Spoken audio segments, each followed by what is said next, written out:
it's really off the map still, you know, and that kind of adds to the allure and charm of it, you know, to get disconnected and enjoy nature.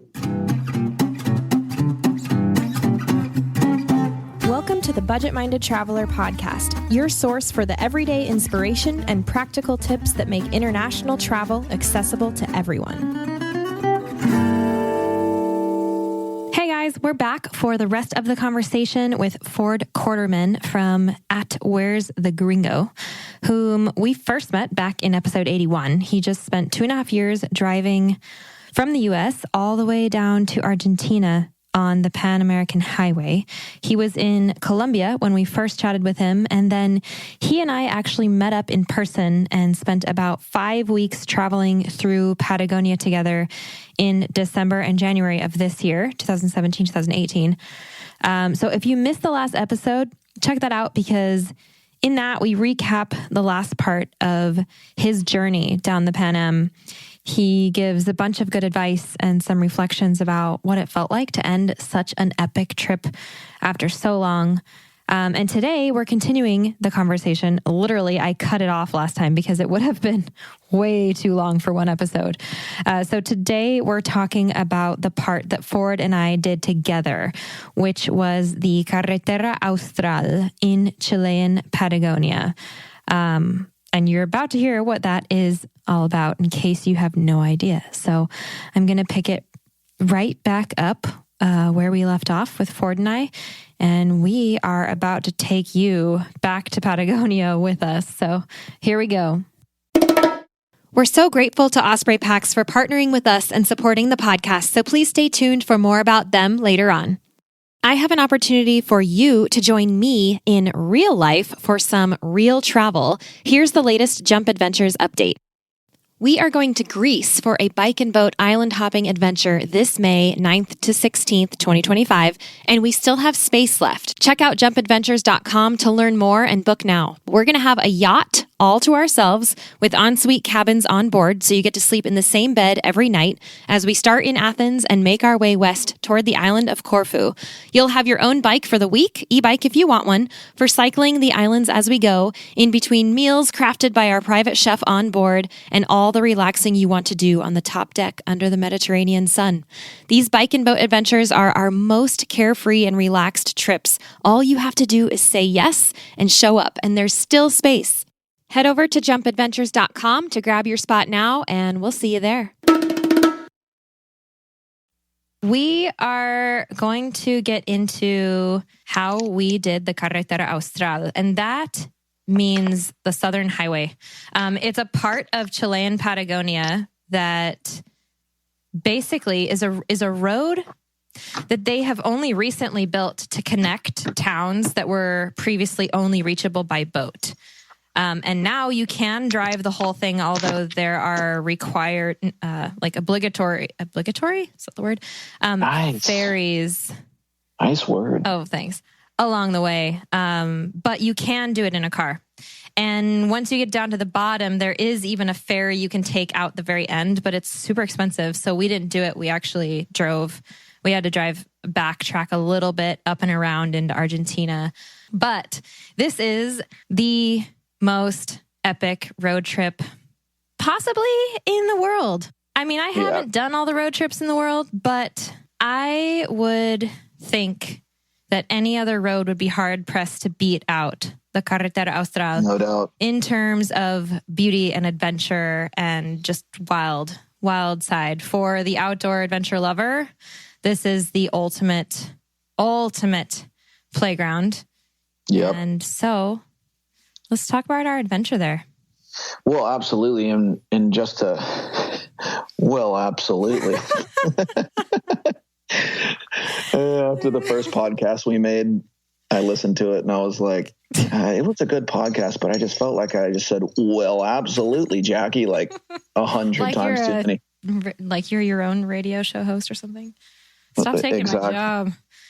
What were you going to say? What I was going to say is that you are absolutely correct in saying that it has to be one of the most epic stretches of road to road trip in the entire world. I mean, I haven't road tripped the entire world either, but I have driven now the Pan American Highway from Georgia all the way to Ushuaia.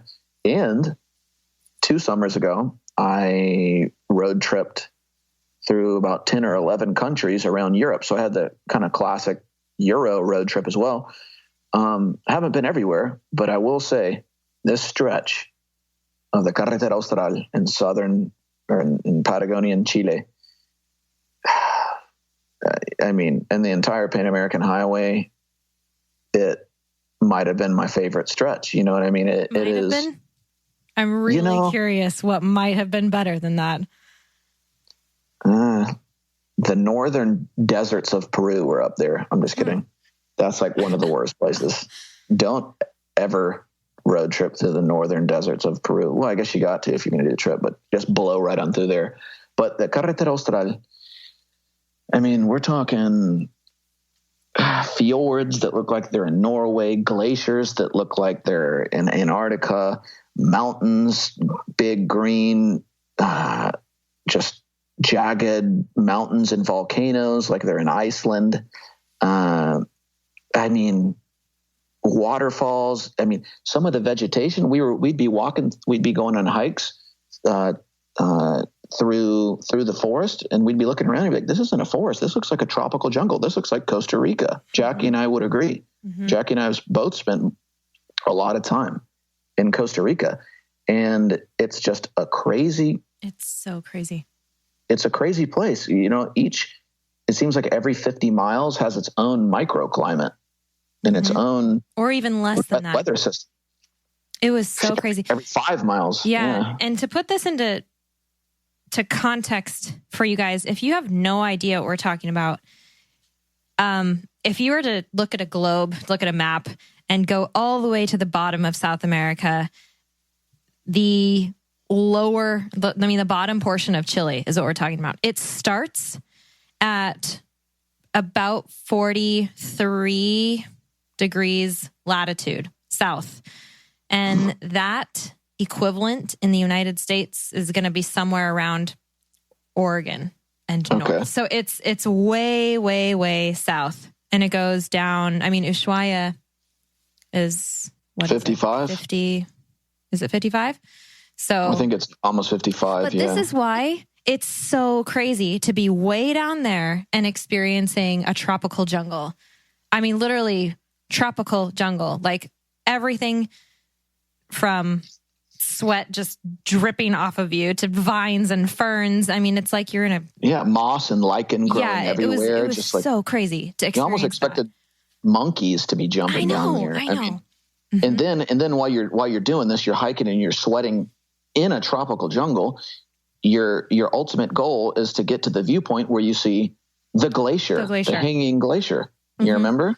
Yeah. I mean, it's like it's exactly crazy. It's like a glacier in Costa Rica. So if you can imagine the type of dichotomy, the type of diversity that you can find down there in the Carretera Austral, it's really unlike any other place I've ever been, and I think unlike any other place on Earth. I mean, I guess I don't know better, but I would have to agree. You know, like I don't know. I've never been to New Zealand, for example, and I know that it's compared a lot with that, but there you go. But yeah, it changed so much. It was like going to so many different places, but all on the same road. So anyway, this road is about 1,300 kilometers. This is about 800 miles long. And it starts in Puerto Varas, Chile, or Puerto Montt. There's an airport there, so you can fly there if you want to. And it goes down to a little town called Villa Higgins, which we didn't actually go to only because of the backtracking and the ferries and all of that. But I think we should... What? I was just going to say we almost made it. We went all the way down to Tortel. Yeah. So we probably did like 90% of it. You know what I mean? Yeah. Something like that. We didn't do the final little stretch because there was no crossing over to Argentina. But we pretty much did almost the whole thing. Yeah. And we camped the whole way. We cooked all of our own food. I think we slept inside about 4 nights out of the whole 3-week stretch. Most of our camping was wild camping. There were a couple nights we stayed in a campground, but it was pre-season, so we didn't have to pay for it because they weren't charging it. So that was pretty nice. So we actually didn't pay, except for I think one hostel and one Airbnb, and then maybe one campsite in Coyhaique. We did pay. It was way cheaper for lodging than I expected, but it's because we wild camped everywhere, which is very normal down there. It's people do it everywhere. Ultimate wild camping playground. Just so many places to get off the road and set up your tent. Once again, so many places you can find on iOverlander. Yeah. So many places not on iOverlander as well.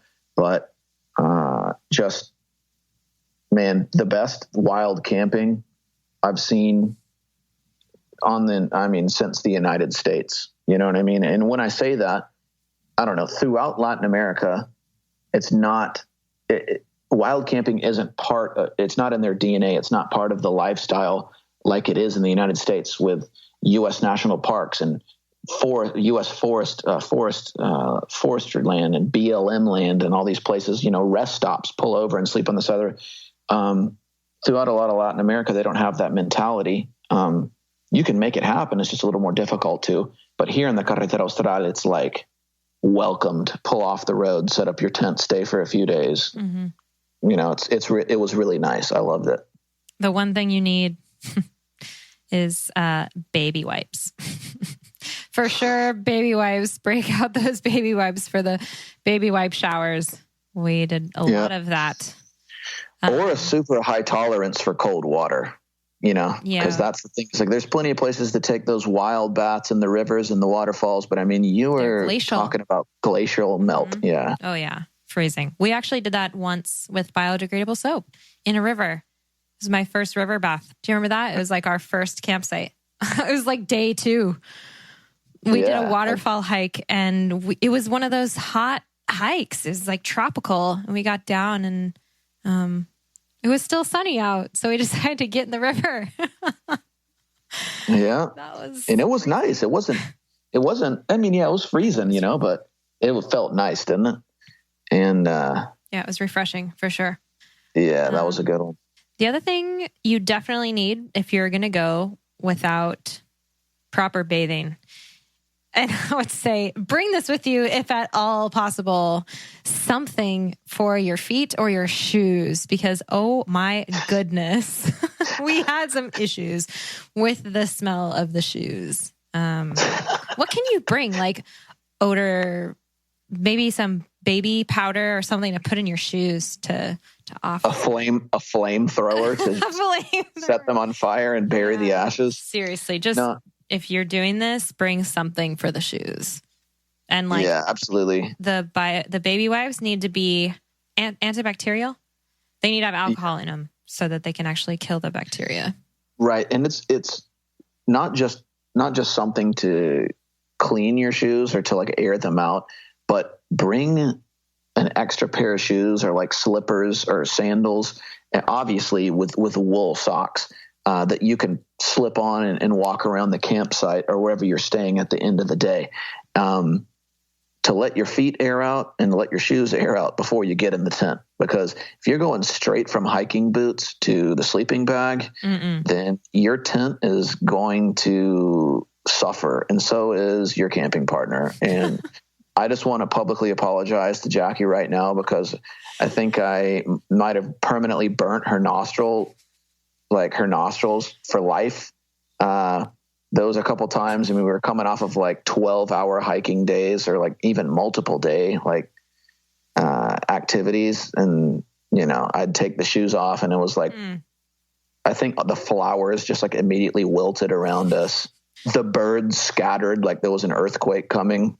Not really, but bring a pair of sandals that you can slip into, and let them hiking boots air out. Bring something, some odor spray or for sure. Also, that's the end of my trip. I've been hiking in those things for 2 years, so they were just ready. I threw them away when I flew back. I just threw them right in the trash. You know what? I have replaced mine too. I threw mine away as soon as I got to Ecuador.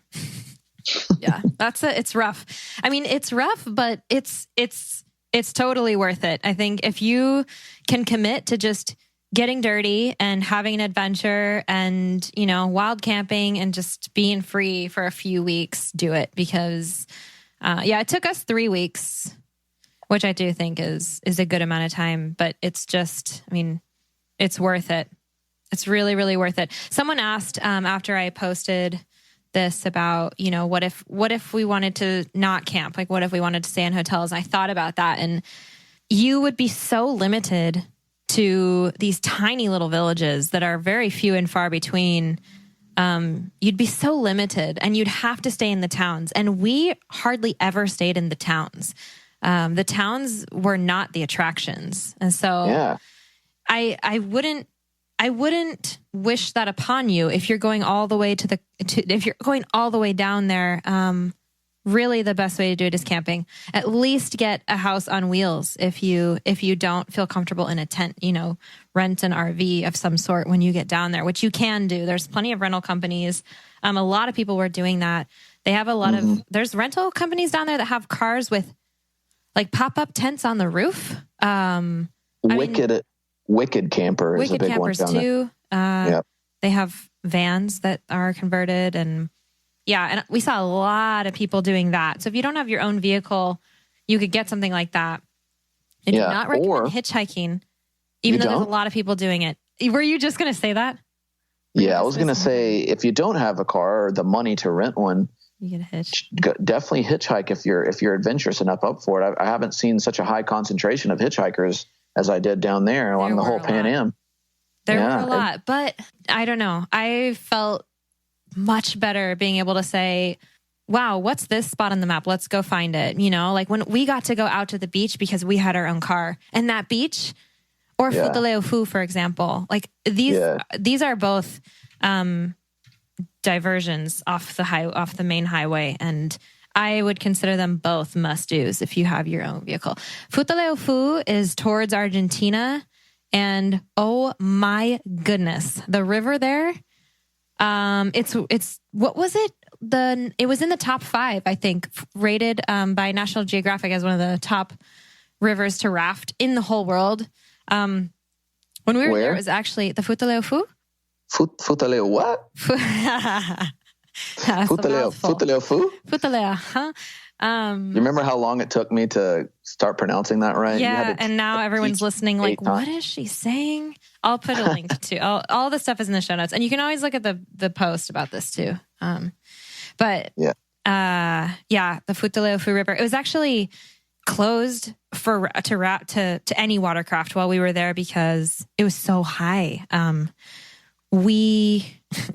Crazy water volume. Yeah. There was a class 6 rapid that we did what's it called? A Tyrolean traverse over. Muy bien. You remember. I remembered it. La tirolesa. Yeah. And La tirolesa. that Culo. That was so scary. We had to traverse this rapid, literally right over the rapid. Like, we were with guides, and they must think that this is fun for people. I don't know. I think you enjoyed it, but I did not. Nope, not really. There was a hot tub waiting for us on the other side and food. And so, that's what I needed to basically. Shout out Futaleufu Adventure. Absolutely. Yeah. We went to Futaleufu with a company called futaleufuadventure.com. And they took us hiking onto like private land, and we stayed in the coolest places. If you've ever wanted to stay in a real live Ewok village, dude, you got to go to Futaleufu because they have one that they built. It's like a multiple levels of tree houses and walkways, and it's all up in the mountains in a private location on a little lake with a wood-fired hot tub. And it was unbelievable. And steak and red wine. Ooh. Oh, yeah. And a frog symphony that we fell asleep to at night. We slept in like the top turret of one of these. And they have sleeping bags for you. And you just like post up on one of the wooden floors. There's a roof over your head, but they're not walled. It's so cool. It was such a unique experience. It made all of my Ewok dreams come true. Absolutely. Absolutely. There was even a dog there we got to hang out with. Yeah, it was really nice. And you can only go to these places, though, if you go with that company. It was their own private land, their own private campamentos, like camp sites they have set up. But yeah, definitely a worthwhile desafío, or how do you say desvío? Diversion, yeah, a little detour. Oh, what's the word in English? Detour. There you go. Detour off of the Carretera Austral, because it's one of the most beautiful blue rivers I've ever seen in my life, just surrounded by big green mountains and glacial fed lakes, and totally worth going over there. So. Yeah, there are photos from all of this that we're talking about too on my post, which is at thebudgetmindedtraveler.com/Patagonia road trip. I've never posted so much eye candy in one single post on my blog ever. It's like, you're welcome. I know. So Ford is sort of an amateur photographer, I'd say, with a sweet camera, and that was awesome to have so many real, like, good photos. So most of them were taken by Ford. Don't worry, I give you credit. Come on. That's true. Well, it was my pleasure to take photos of you in this just postcard worthy background. Oh, yeah. I mean, it was. I loved doing it. So yeah, y'all go check out her blog. Oh my gosh. Because there is some just sweet photos on there. It wasn't hard to get good photos there. No, everything is beautiful there. Seriously, around every corner. Futaleofu for sure. There was a beach that we went to called Raúl Marín Balmaceda, which I think is very off the beaten path because it's about an hour off the main road and you have to cross a tiny little ferry to get there. But it's basically this little island beach, sort of. Well, no, it is. And it's a little port town on an island that has a beach. Yeah. And we camped on the beach there, just straight up on the beach. There was no one else around. And in the distance, we could see glaciers and volcanoes. And for once, Patagonia fjords. And for once, we had no wind. And it was sunny. And it was unbelievably beautiful. We're like walking barefoot on a real sandy beach in Patagonia, surrounded by glaciers. It was so surreal. So dolphins surreal. Out in the water. Yeah, dolphins. And you remember the drive out there? It was like this twisting, winding, sandy road that twisted all the way out to the end of the point through just huge, huge bushes of what's that flower, that yellow flower? Scotch broom, the yellow one? Yeah, the one that's everywhere. Yeah, that's the invasive one. It's called Scotch broom. Okay, right? Well, that makes it sound like it's not as pretty as it was. It was so pretty. It's so pretty. I know. Unfortunately, it is invasive, but I mean, it's so beautiful to look at. Yeah, and we were just driving through it. Yeah, it was a worthwhile detour for sure. Yeah, you wanted to stay for days out there, but we didn't. Yeah. We went back. We ran out of salchicha, had to go back and get some more. Yeah. Actually, we had a hanging glacier calling our name. Oh yeah. Let's talk about that.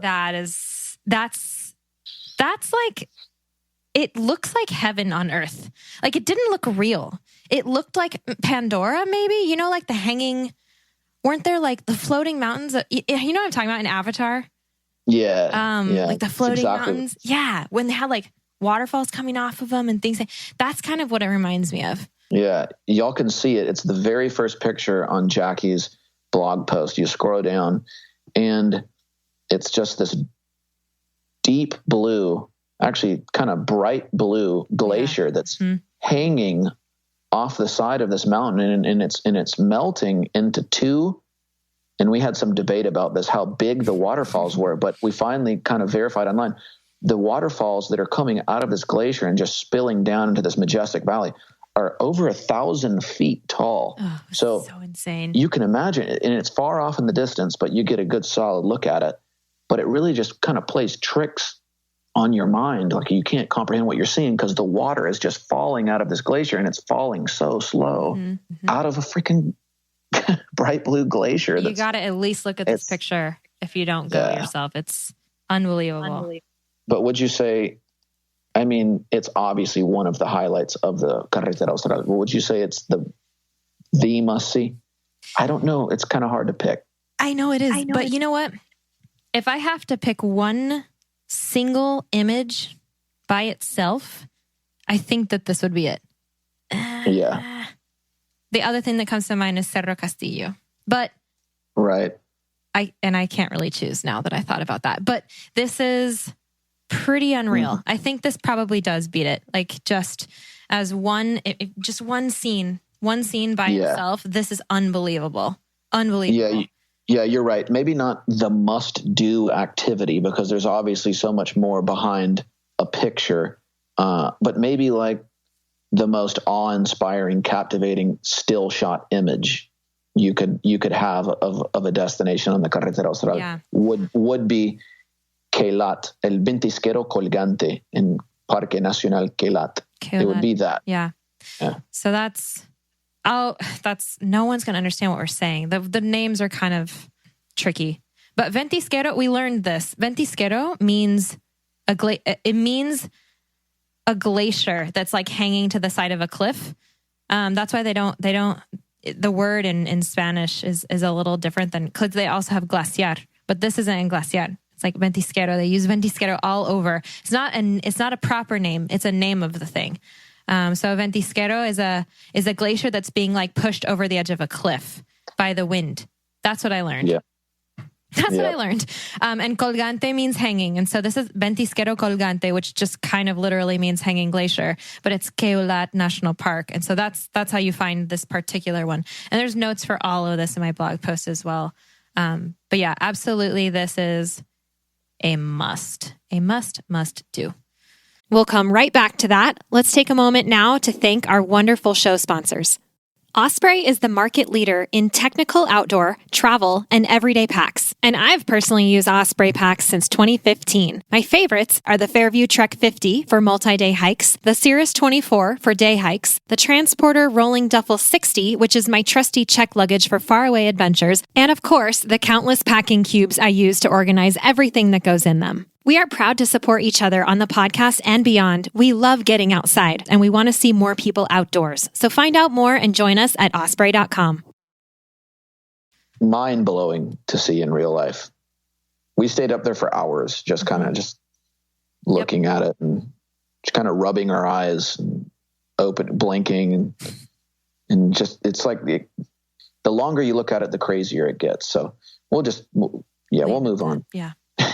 And it's only like a 45-minute hike to get up there. Yeah, it's badass. Through a tropical forest. Yeah. Again, it's just super tropical. Mm-hmm. Any other must-dos? I mean, so many. You know, that's the thing. That's the thing about the Carretera Austral.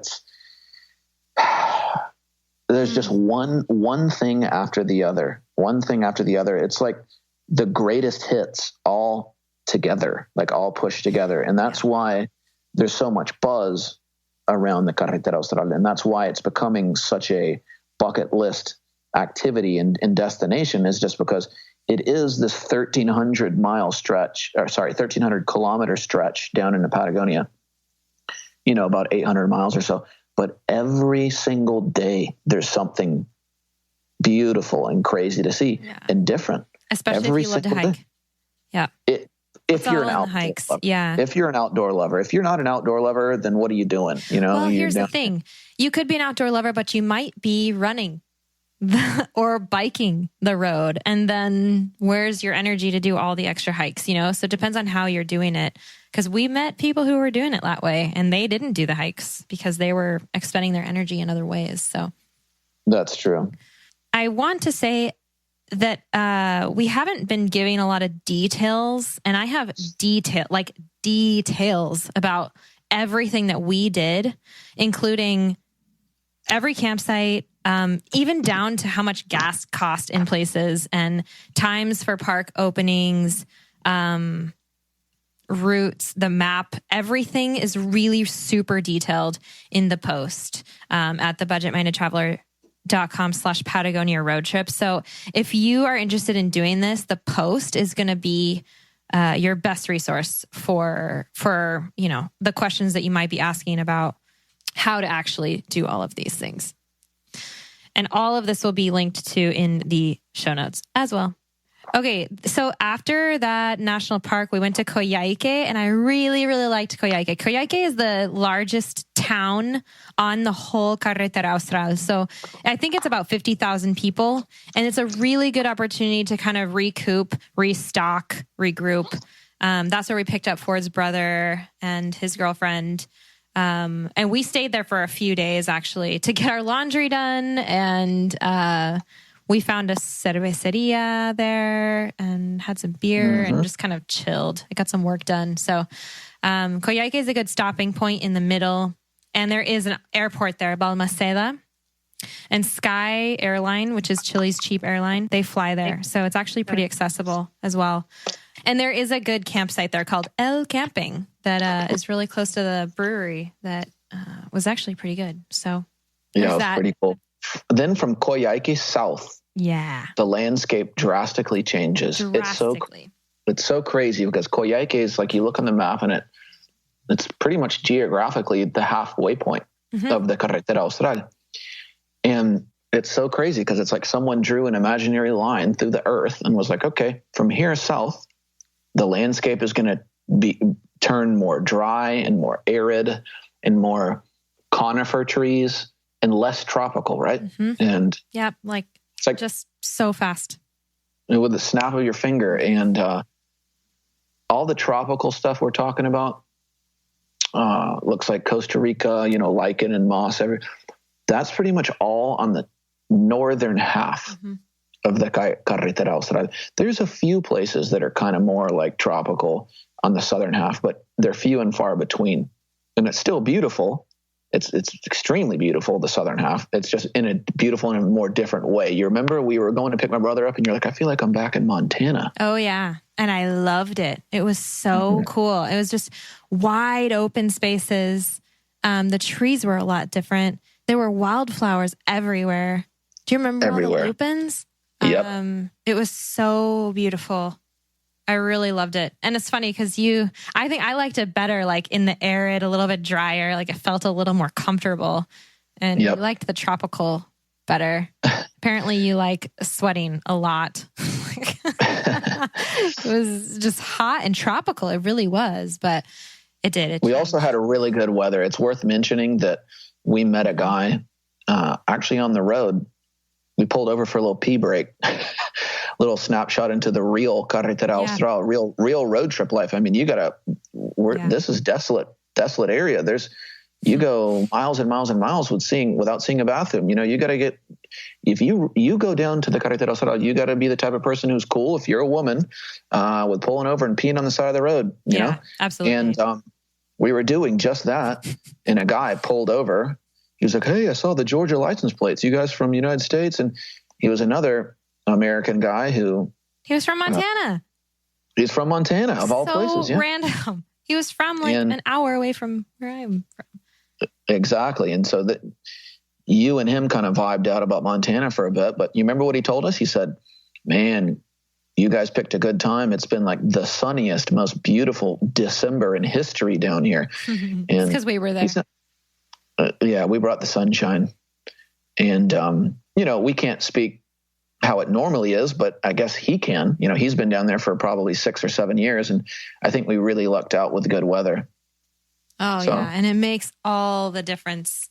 In fact, a few days after we had gone through the Futaleufu area, there was actually a really bad mudslide that closed the road for several days. And quite tragic. Very tragic. Yeah, it was very sad. It did more than close the roads. It pretty much devastated a whole town. But the other couple that we had mentioned from California, they actually got stuck and had to drive all the way around into Argentina and miss, I think it was about, what did they say, 500 kilometers that they had to drive around? Because of a matter of about 500 meters probably that was closed on the road. But Yeah. So we really did. And we were ahead of that. Thank God. So we really did get lucky with the weather, but it does make a big difference because we faced a lot of rain in the southern half, and man, it changes everything. It really does. Yep. But I think my favorite thing coming out of Coyhaique was for sure Cerro Castillo, and I would say this is an absolute must-do. It is a huge. It's like it's called Castle Mountain. And it looks like a castle. And there's glaciers and there's a laguna up there. There's like a 10-mile hike you can do. Man, that was gorgeous. Great day hike. Any hikers out there, must see, must do. It's hard. You can't describe what this mountain looks. I mean, I guess you can when you say it looks like a castle, but if you can imagine just more than you can count towers and spires just shooting up out of this mountain, it's prototypical Patagonia. And man, it was probably the biggest surprise to us, right, on the trip. It may have been.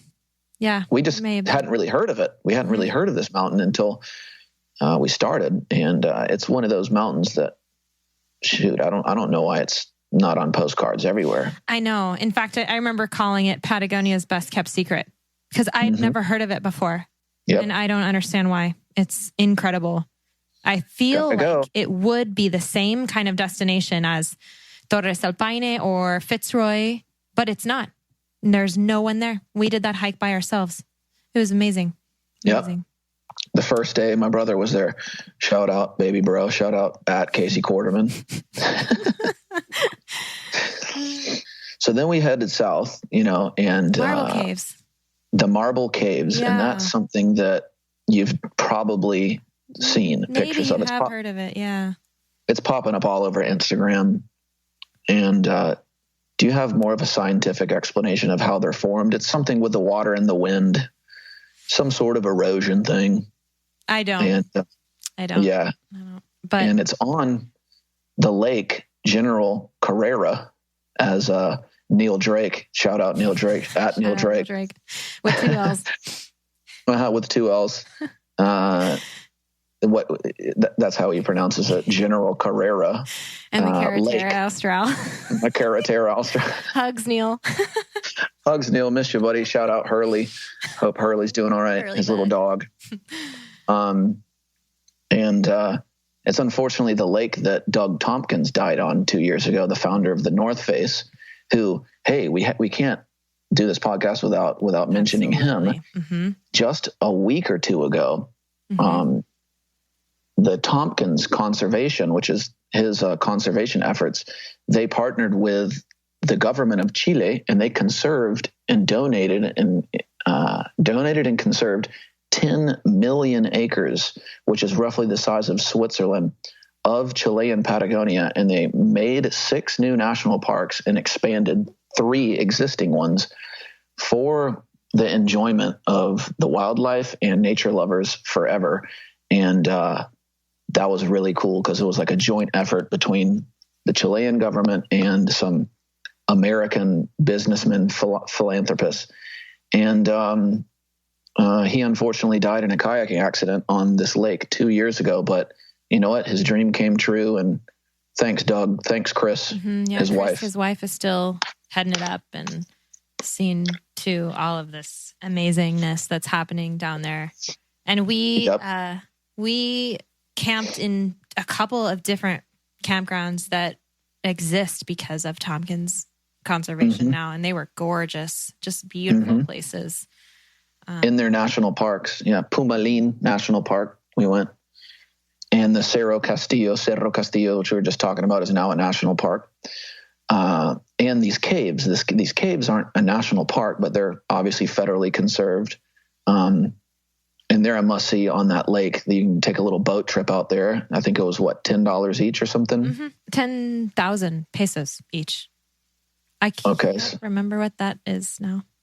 It's like $17 or something. Totally worth it, though. This lake is just blue, aquamarine, transparent water. Unfortunately, too cold to swim and cold enough to take Doug Tompkins' life because he capsized in a kayaking trip. But you guys don't worry. It all has to do with weather. and they won't run trips if the weather is too bad. So if you can go on the trip, then don't worry about the weather because they know how it works better than we do. So yeah, because we were a little sketched out that day. The weather was, it was windy and there were some pretty big waves, but the port was open and they were saying, as long as they don't close the port, we're good to go. And so they ran our trip. We just went on a little boat with a bunch of other people and it was really fun. It was really beautiful. And it only took an hour or something. It wasn't that long. So that was definitely worth it if you're going to be passing through there anyway. So then from there, we went to Exploradores Glacier. And I would say that's not worth it. I would say that's something you can skip for sure. Only because if you're going to see glaciers in Patagonia, you're going to see way more impressive glaciers than Exploradores. But the night that we went up there, it was piss pouring rain and we ended up finding this old abandoned, because of iOverlander, actually, we knew about it. We found this abandoned shack on the side of the road and we moved into it for the night. And that was actually a highlight, but that would not have happened if it weren't for the rain and if we weren't going to that glacier. And so, you make the adventure out of what you have. But I would say if you're not planning to camp up there because it's up a canyon, then I think you could skip it. I don't know. If you're pressed on time, you could skip it. We had time, so we did it. Yeah, I will say this, the actual glacier, you're right, wasn't that impressive, but the drive out there, like you said, up that canyon, we didn't have the best weather, so it was kind of cloudy, but even so, you could tell that the drive was just spectacular. It was through this canyon, and it's at the start of the southern, is it the northern or the southern Patagonian ice field? The southern Patagonian ice field. Which is the third biggest the third ice largest mass of ice in the world after Antarctica and Greenland. Yeah. And so the tops of all the mountains were just covered in glaciers and there was thousands of waterfalls spilling down into this valley. Yeah, and unbelievable. That to me was what made that little side detour. Not the glacier, but the drive out there was just absolutely beautiful. Yeah, the waterfalls really were amazing. After that was Cochrane and basically Tortel. So that was the point where we had to figure out how we were going to make our crossing. And there's a police station in Cochrane that we were able to go and ask about the border crossings to see what was open because we had our car. And so it was important for us to know where we could go. And by that point, it was already north of us where we had to go. So we spent a couple more days just going down to Tortel, which is a really cool little village that's entirely built on boardwalks. Like the whole town is connected by boardwalks. You drive in and you have to park and get out. And it's really cute. Like the whole place, it's just like quaint, like picturesque. And we walked along these boardwalks for 2 miles before we reached the end and turned around. Yeah, really, really unique little fishing town down there. I've never seen any place like it. There's, all on these stilted boardwalks with houses built on top of them and different from anything else on the Carretera Austral, and definitely worth a stop too. Yeah. And then we camped on the Rio Baker that night, which is still flowing and not dammed. Patagonia sin represas. Yeah. And then we had to drive back up and we went to Parque Patagonia, which is now a national park, right? They just did it. Yep. It wasn't when we were there. It was just Parque Patagonia. And now that's so cool. And we camped there and we did an amazing hike there. Our last one on the way out. Yep. And then we crossed over at Paso Roballos into Argentina.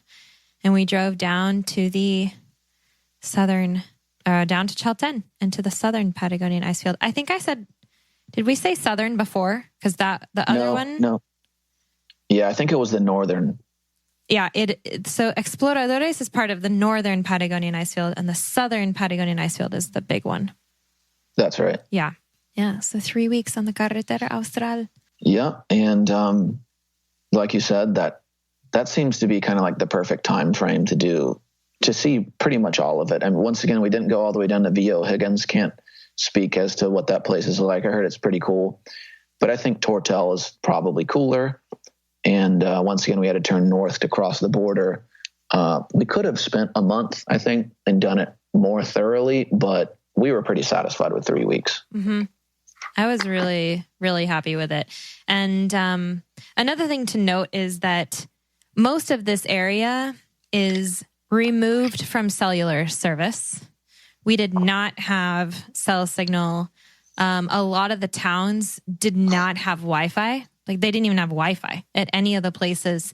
And so it was only every few days, really, that we were able to connect with friends and family, let everybody know that we were fine. I mean, we were fine, but we were very, very much off grid.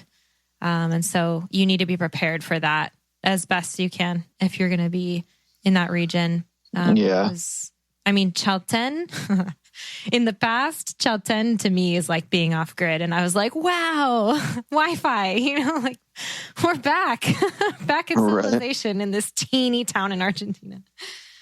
It's really off the map still, and that kind of adds to the allure and charm of it, to get disconnected and enjoy nature. It's really, really, really a part of the beauty of it. No doubt. There's nothing else going on down there except for what you see around you. There's nowhere else to be except in the present moment because you don't have a choice. It's just where you are. There's no connection to the outside world. You just have nature and whoever you're with. So make sure you pick good travel buddies. Yeah, exactly. Pick a good travel buddies because you will be in tight quarters. Did I mention that Ford and I didn't know each other before we went on this trip? Yeah, exactly. You get to know someone real fast when you're road tripping and camping and, making decisions and hiking and just being in each other's presence 24/7 for, 3 weeks. Yeah, exactly. So, luckily, I think it was actually really good in the end. And there were 4 of us for most of the way, which is crazy to have 4 people in a packed environment and to really have it go so well. It was good. It was a positive experience. Yeah, it was inevitable that we were going to butt heads from at least once or twice, going in. Both of us have pretty strong personalities and going from not knowing each other to 24/7 right next to you at all times. And it's a lot of work. You got to pull your weight, there's a lot of work to do. I mean, we were cooking and setting up and tearing down camp every single day. And so, be prepared it is tough work, but it's very rewarding at the same time. So I'm much. Really glad that we did. Yeah, definitely worth it. Definitely worth it. And solidified our friendship. We definitely got to know each other in hyperspeed. And we didn't know each other going into it, but we had a pretty good idea that we were going to get along. And, we're both outdoor lovers, love hiking, love camping, love the great outdoors. So you were a really good travel companion. And we both speak Spanish. So we got ourselves into some cool opportunities, cool situations, speaking Spanish and meeting local families and kids. And oh my gosh, I have to tell the story. I've got to tell that story real quick. That's so, so true because I don't think that this would have happened if we didn't both speak Spanish the way that we do. But it was the first day that we started this trip. We took one ferry and then we had to wait. We had to camp and catch a ferry the next morning. And so we were kind of stuck in this one place. And we decided to take a little drive just to kind of scope out the area and see where we were. And on the way down, we had seen a soccer field. And I remember saying like, oh, let's go camp on the soccer field. Wouldn't it be so cool if a bunch of people just showed up? We could just play soccer because we both love to play soccer. And so we're driving down this road and we just decide to pull over because the view is just amazing. We just stop and we, pull out the bottle of wine and we're like, okay, the sun is still up, we still have some exploring to do to figure out where we're going to put a tent tonight. But all of a sudden this soccer ball rolls down to our car. It just rolls to us out of nowhere. And we look up and these little kids come running after it. And this dog, do you remember the dog? Bernardo. He was like this big, white, fluffy, amazing dog. And these kids asked us if we wanted to play soccer. We're both like, yes, we want to play soccer. And so we made friends with these little kids. And before we know it, they're taking us down. I mean, we played soccer for probably like an hour. And then they took us down to the beach right in front of their house and like treated us to a private seafood buffet. Actually, I did not eat any of it. I was just afraid that I was like going to get sick, but Ford was not afraid at all. I think you ate like an entire, I don't even know, dinner of, what were they? They were, the puree was the big ones. There were mussels. Mussels and clams and shell and like just everything. I don't know how to say it in English. I don't even remember half the names in Spanish, but it was like these rock, like I guess the majority of them would be mussels, but they were all hidden in the rocks, like on the shoreline. And these little kids knew how to find them and harvest them and pull them out of the shells. And they just started sucking them down like a dozen oysters at the seafood buffet. And I was like, okay. And they started pulling them out and giving them to me. And I filled up on fresh shellfish or seafood or whatever you want to call it down there in the shorelines. Yeah. And probably for like at least half an hour, 45 minutes, we were down there and we go back up and the kids told us that we could camp in the field that was across from their house. And so that was sweet. And they leave and like 30 seconds later, they come running back down and they're inviting us to go to dinner. And so we got to... At their parents' house. Yeah, with their parents. They were like cousins and friends. So there was like a whole bunch of family members. And we got to go eat dinner in the house of these parents. They had chicken and potatoes and wine and rice and salad. And I mean, not a word, not even close to a word of English was spoken, you know, and we were just chatting with them and able to share that with them. And it was so special. It was such a neat experience. And that would have been so different if you or I had not spoken Spanish. I don't know if it would have even happened the same way, you know, but it was definitely not experience. And that was day one. Cool. We were so amazed. Both of us just look at each other like, this is day one. And it's already starting out like this. Like, this is going to be a good adventure. And it really kind of set the bar for the rest of it set the pace for the rest of the way. I mean, that was special. Yeah, it was one of those cultural immersion moments that, you know, speaking the local language really opened the doors for us on. And that was day one, and that set the tone. And you know what? Those people actually have a restaurant right there. And it's at the second ferry. And the notes are in the blog post. And so if you guys want to go find them and meet them and let them cook for you, you actually can do that. So check out the blog post for that because it's on day one. It's right there. Tell them Jackie and Ford said hello. Yeah. So yeah, a knowledge of Spanish would absolutely help along the way. No doubt. Any other tips you think we should share about anybody considering doing the Carretera Austral? Let's remind them of the apps, iOverlander, Maps.me, Camping the Pan American. The Pan American Travelers Association. And the main tip would be, you know, if you got the funds to do it, I mean, once again, if you're not overlanding in general down the Pan American Highway with your own car, if you have the funds to do it, this really is the place to splurge a little bit and rent a car, maybe rent a wicked camper, because this is the ultimate road trip destination. This is the ultimate outdoor lovers playground that will be unlocked if you have your own set of wheels. But that being said, if you don't, you should not be discouraged from doing it.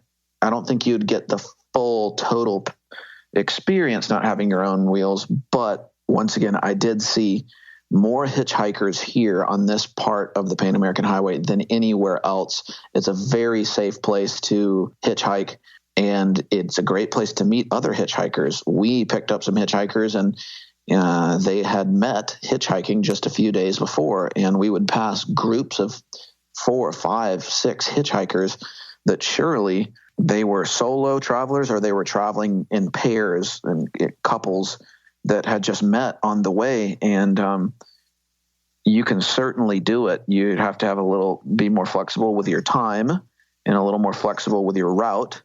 You know, we picked up some people who were going north, but we picked them up and we took them south because they had been on the side of the road for like a few hours, and they were in more of a rural area. So we actually took them south so they could go to a bigger town to improve their chances of finding a ride north. But that's all part of the adventure. You definitely have to have your own camping gear, though. You have to have camping gear. You have to have a little backpacking stove if you want to, do the Carretera Austral that way. So yeah, camping gear and all of the waterproof gear. Yeah, waterproof clothing, waterproof everything. This was the first time that I've spent a lot of time in Patagonia in the last couple of years, and on this last trip, just this last 4 months that I've been there, was the first time that I finally, I take back everything I've ever said about not needing hiking boots in Patagonia. I take it back. I wish that I hadn't done it. It had never been an issue for me until this trip, but we hit more rain and wind and just mud than I've ever experienced in Patagonia before, during the same times of year even. And it's just, it's so unpredictable. They say you get 4 seasons in one day. It's very true. You need to have the gear and warm sleeping bags too. I got really lucky, and there was someone in our hostel in Puerto Varas right before we started that was actually selling her sleeping bag. She had just spent like 2 weeks using it. And so I bought it from her, and I was very happy with that decision because it was a warm one. But yeah, you need to stay warm for sure, and have clothes to be able to change into, dry, and then all of the wet, waterproof gear. Yeah. No denim, no normal civilian clothes. It's very important you have outdoor gear, dry or fast. Yeah. Technical gear, fast drying clothes. Obviously you have to have a solid rain shell, pants and jacket on the outside, but it's important you have, if you can have down jackets and stuff like that, just in down sleeping bags, just, make sure you try to keep them dry and quick drying gear, because this is, like you said, the part of Patagonia that they write stories about with the 4 seasons in one day. The Chilean side, if you look at the map, the Argentinian side, if you look at the map, you can see it. On the Chilean side, it's all green. Or obviously, if you look at a satellite image, you can see this. And on the Argentinian side, the eastern side, it's mostly dry. And that's because the Andes Mountains really separate this weather system almost right down to the international border. And it makes a big difference. It makes a big difference with the weather, and it also makes a big difference with the terrain. That's what we're talking about, the tropical forests and all of the crazy trees and stuff. That's what you're going to find on the Chilean side. And, it's worth rolling the dice on the weather. Yeah. It's chilly in Chile for sure. Also though, sunscreen, because it's that part of there's like a hole in the ozone layer down there, and you burn really fast. And so you need lots of sunscreen, and you need to reapply often. So remember sunscreen, like 50, like the good stuff as well. Some zinc for the face wouldn't be a bad idea. Yeah. And definitely do not forget bug spray, bug repellent, because man, we've went to some places, particularly Futaleofu, where the horse flies were just brutal. Man, it was like a constant battle one day that we were just a nonstop onslaught of horse flies. And, that sounds pretty repulsive. That sounds pretty bad. But once again, it shouldn't discourage you guys from going. With a little bit of bug spray, you'll be just fine. Yeah. Did we mention buy wine while you're down there? Buy wine. Oh, seriously though, stock up before you get down. Okay. If you have room in your car, buy all the bottles. Because you will drink all the bottles. Also cash. Bring cash. Ford had the unfortunate experience of getting his ATM card eaten by an ATM in Puerto Varas right before we started. And so we survived on what cash I had, because a lot of places down there do not accept credit card. Don't expect to use your credit card like at all. Use cash down there. So just make sure you have the cash, Chilean cash. Oh, that's another good point, is if you are going to be staying at any lodgings in Chile, that's not wild camping. You don't have to pay the tax if you pay with US dollars. So bring US dollars, have lots of US dollars stashed with you. We ran out. They were like gold down there. So have US cash to pay for any nights that you want to spend in hostels or hotels, because it's cheaper. It's a lot cheaper. It's a 19% tax that they tax on accommodation. And that happens in Chile and in Argentina. So for both, you want to bring lots of US cash. Yeah, unfortunately, my debit card was eaten, but fortunately, I had a sugar mama to make sure I survived. Thank you, Jackie. You're welcome. I think I still owe you some money. Sure, I'll take it. Well, I think I think we did a pretty good job. That was an epic trip. 3 weeks in Chile and 2 weeks in Argentina. Yeah. A couple days in Bariloche and more than a week in El Chaltén and El Calafate. It was Christmas, New Year's, my birthday, all the things. Yeah. Had a action-packed 5 weeks together here with old traveling Jackie. That's right. Where's the gringo? That's right. At the end of Where's the Gringo's trip. It's so crazy. Yeah, cool. The end of a 2-year journey. I had a little bit more to get down to Ushuaia, but this was by all means the beginning of the end. And man, what a way to go out. This is, it's almost like, I was telling Jackie, it's almost like the Pan American Highway saves the best for last. It's, there's so many amazing places all the way down. And, I went through 15 countries, 35,000 miles, but I'll never forget these couple weeks and 1,000 or 2,000 miles we spent down the Carretera Austral and down in Argentinian Patagonia. It's, man, it just, the farther south you go, the better it gets. And you guys cannot miss this part. Anything else, or do we pretty much cover it? I think that's good. If you guys have questions, you can always comment on the show notes page, or go ahead and comment on the actual post page that has all the details about the Carretera Austral. There's a lot of details on there, again, about our trip and what we did. So it maybe can answer some questions for you if you're thinking about doing it on your own. Otherwise, feel free to comment, and we'll try and help you out if you guys are going to be doing this. I really encourage you to go. It's for sure off the beaten path, it's way down there. But it's worth it. It's worth it. Yeah, absolutely. And, Jackie's got her blog and her podcast, and then, you can head on over to Instagram, and see a lot more pictures, and stories, that we've already published and that we'll continue to publish. I, for one, have many, many more stories and photos and videos as well, still coming from Carretera Austral, still coming from Patagonia. And you can find us over at Traveling Jackie, and I am at Where's the Gringo. So y'all go check that out. Lots of good stuff over there. Yeah. Thank you for making time to recap this awesome, truly incredible journey with me. And for, making it happen with your truck. And I'm glad that it ended well for you, and that you're finally getting some chance to rest after 2.5 years, and I wish you the best going forward. Yeah, absolutely. Probably see you out on the road somewhere again sometime. I'm sure we'll bump into each other somewhere down the line in some other exotic, faraway land. Yeah. Thanks for having me again on your sweet podcast.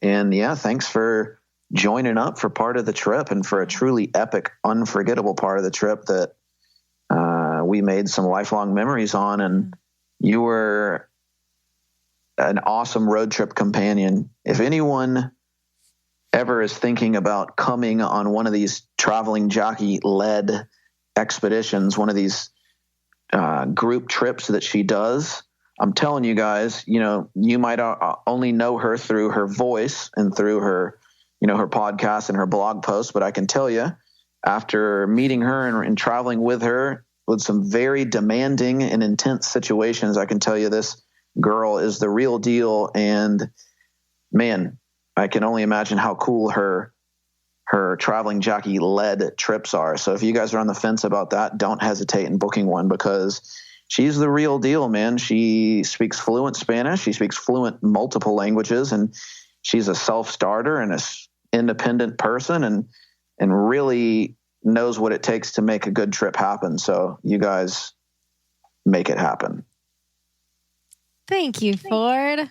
That's so nice of you. Absolutely. My pleasure. All right. Thanks so much for your time. No problem. Thanks a lot, Jackie. I appreciate it. Have fun in Europe, learning French. Gracias, we'll catch you on the flip side. Au revoir. I don't know how to say that. I think that was supposed to be like au revoir. I can't say it either. That's why I'm going to French school. All right, Jackie. We'll talk to you next time. Okay. All right. Thanks for sticking with us for that whole thing. I know that Ford and I can certainly talk. I hope that was inspiring and maybe imaginative for you. I feel like we kind of took you with us as we relived our experience down there. And I also hope it was helpful if by any chance you're thinking about going to the Carretera Austral yourself someday. Remember, you can find all the things that we mentioned today in the show notes at thebudgetmindedtraveler.com/89. But all the photos and stories and tips and details about our trip is in a big, giant blog post at thebudgetmindedtraveler.com/Patagonia road trip. So go check that out for even more if you love what you heard today, and go look at those photos. They really are amazing. Also, I'm going to add a video to the show notes page. It's a video that Ford took of me crossing that crazy rapid that we talked about in Futaleofu. So if you're trying to figure out what that must have looked like, go watch the video. It's intense. Lastly, I just want to remind you, Ford did an excellent little promo for me and my group trips there. It was really nice of him. If you are interested in traveling with me, my group trips truly are, I'm going to say it, magical. They really are. They are my absolute favorite new way to travel. I love getting to meet you guys in person and showing you places that have changed me. I do group adventures, and I've also started doing women's adventure retreats. We just did our first one in Ecuador, and it was incredible. So get on the list to stay informed about all upcoming trips that I'm hosting. You can find that list and all the info about all my group trips at thebudgetmindedtraveler.com/trips. Okay, so we have a fun series coming up next about alternative modes of transportation in travel. And that carries a special story with it. So keep your ears open for that. And for now, I am signing out from, I was going to say Patagonia for the sake of this episode, but I'm actually in one of my other favorite absolute loves right now, Italy. Signing out for now from Italy. Travel safe, everybody. Talk soon.